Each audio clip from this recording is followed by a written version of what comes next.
ఇప్పుడు మీరు చూస్తున్న వీడియో అయితే చాలా అంటే చాలా ఇంట్రెస్టింగ్‌గా జరిగింది యాక్చువల్‌గా. బట్ 1 మినిట్‌లో నేను అదంతా చూపించలేను కదా! సో, నేనైతే మీ అందరికీ మా ఆఫీస్‌లో బిడ్ ఫర్ గణేష్ లడ్డు ఎలా జరిగిందని అయితే 1 మినిట్‌లో చూపిస్తున్నాను. చూసేయండి. పాటలో పార్టిసిపేట్ చేసిన ప్రతి ఒక్కరు చాలా ఉల్లాసంగా పాల్గొన్నారు. 1000 రూపాయల నుంచి స్టార్ట్ అయింది. And the winner is Raj. 500 63,500 రూపాయలు రమ్య.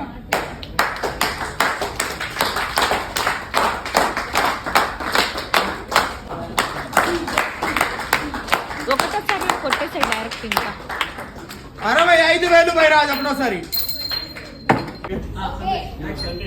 70,000 బై రాజ్. మూడోసారి